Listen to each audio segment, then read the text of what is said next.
asking a very simple question. Why are you sitting down in a chair right now? You could be doing a lot of other things. You could be sitting on the floor. You could be standing up. You could be doing a handstand. You could be hanging from the ceiling. But you're right now sitting in a chair. Why are you sitting in a chair? You're sitting in a chair because it's the easiest thing to do.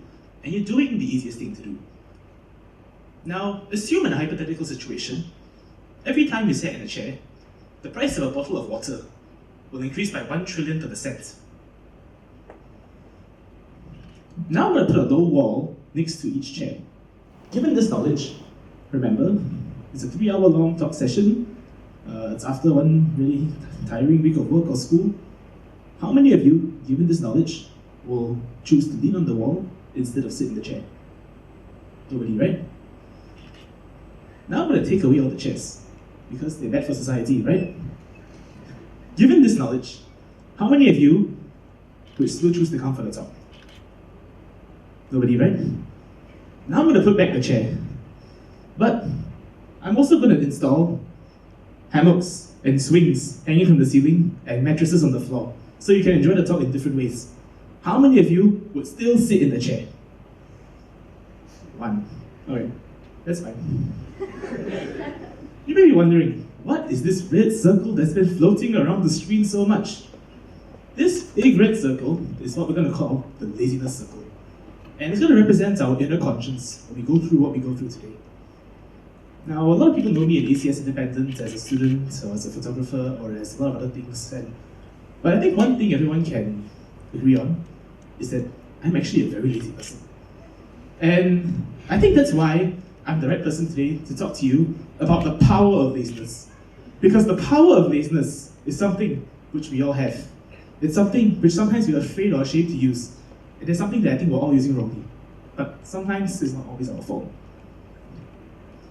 Power of laziness basically stems from the fact that each of us possess inherent laziness, what I call inherent laziness, which is whenever we have a choice, in this case, to get from A to B, we always want to choose the easier option, right? Our laziness circle will always go around choice 1.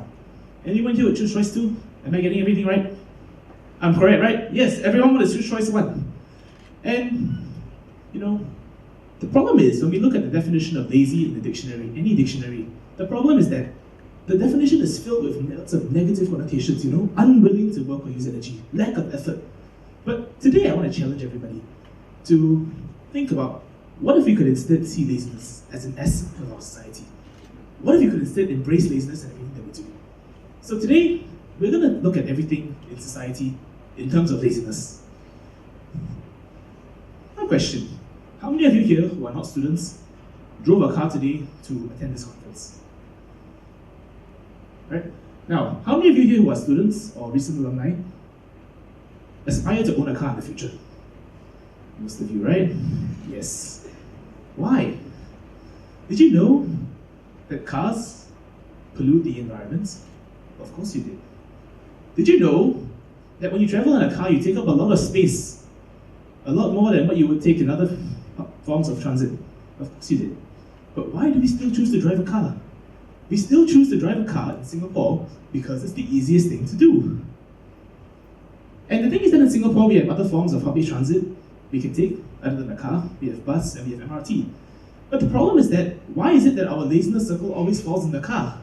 It falls in the car because it's the easiest thing to do. It's the easiest choice. And the problem is that when we think about what we do, when we make a choice, we don't think about what happens to society. We just think, what is the easiest way to do it? That's the only decision we make. What is the easiest way to do it? And that's our choice. So the question that we have is that, how do we move this laziness circle towards more society desirable outcomes?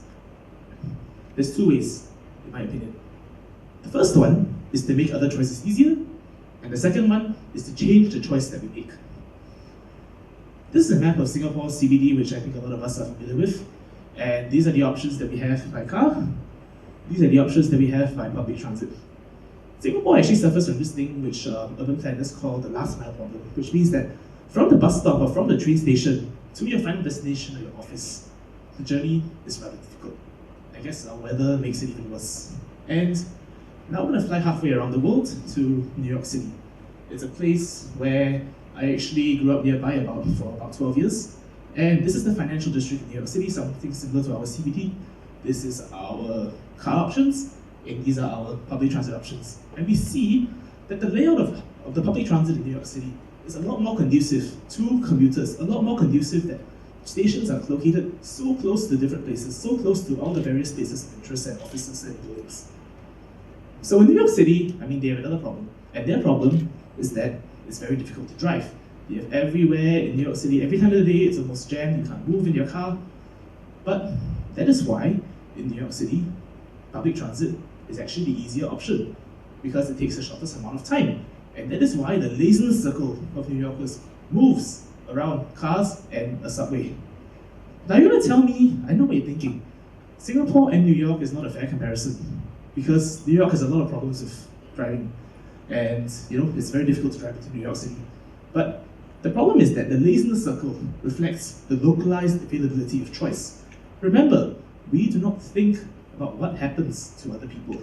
We just think, what is the easiest way to get from A to B in transit? So we're going to represent this on what I developed as a laziness index, which is basically a higher up the laziness index means that it's more difficult to do, more resistance to do it.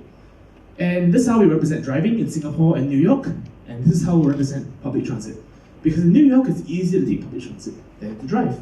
And that is why the laziness circle will fall on these two choices, respectively. So I saw this advertisement by LTA when I was walking back at Telok Ayer Street the other day. And we're carefree because we're car free.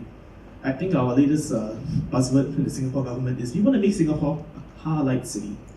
And the thing is that, half of me was going, I think this is the right direction, because they're trying to make public transit easier than taking a car, right?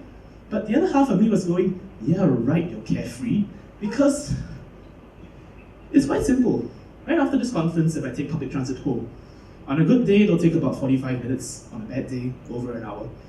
If I take a taxi, or if I drive, on a good day, it's 12 minutes. And the question is, how do we, if we want Singaporeans to take public transit, if we want to make Singapore a car-light city, then our challenge is moving public transit down the laziness index to make it easier than driving a car. And I was actually recently working on a public transit engineering project with the Land Transport Authority, and we were trying to do just that. When you go out on the streets later in Singapore, take another look at the streets. Look at how they're all designed around cars instead of humans. Look at how it's always easier to drive a car on the streets than walk. And the thing what we were trying to do is we were trying to introduce new modes of transit, which are faster than cars and more convenient than cars. And that is how we break the laziness of Singaporeans and make them not use cars. Am I right? Because if taking a train, imagine taking a train was easier and faster than taking a car. How many of you would still drive a car? Not many. Nobody. Right? That's the correct answer. Yeah, I'm getting things right. Okay. The thing is that when we look at this diagram, when we see this diagram, it's actually very tempting to say that, well, if I want to make public transit used, then I should do this thing which we call regulation, to move driving up the laziness index, also known as imposing COEs and all these other things, right? And the thing is that, sometimes this is a bit more prudence in the immediate term, but the problem is that I think what we really need to solve these problems is a new direction for innovation. A new direction for innovation which tries to bring this down to a level in the laziness index which is lower than driving. And that is how we will solve the problem.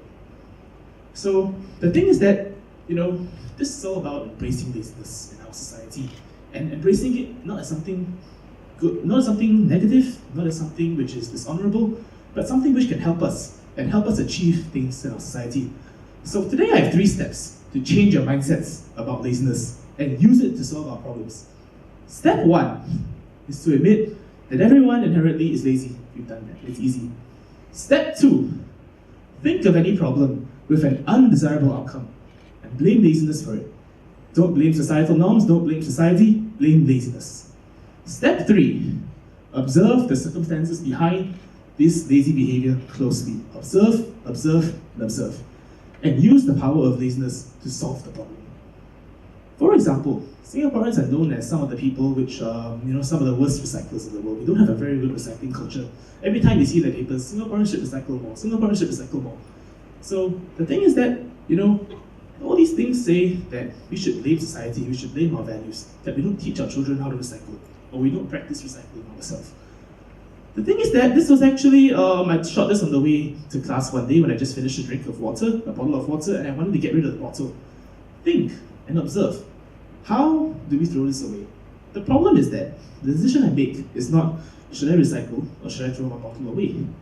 The decision I want to make is, what is the easiest way to get rid of this bottle that I don't want to carry anymore?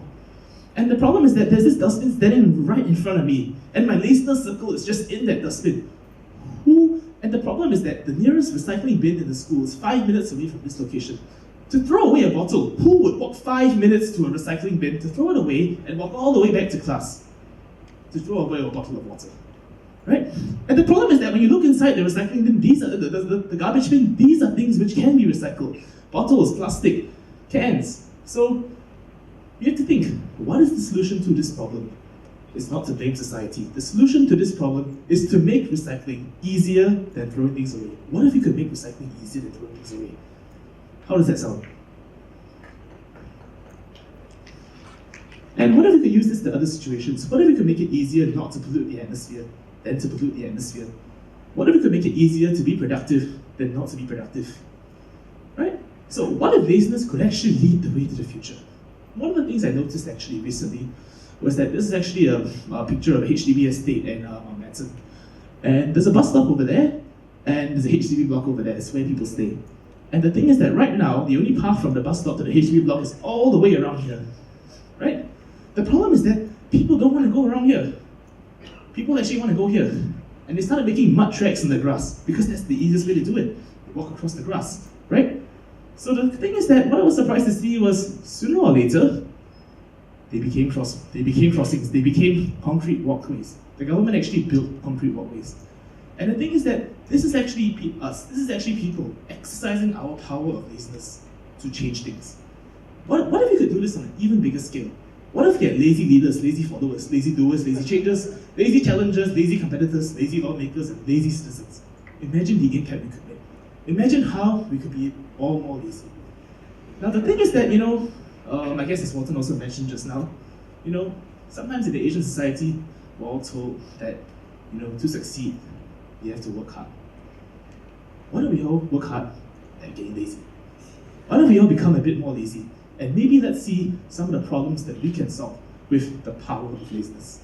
With that, I want to thank you everyone for coming on this.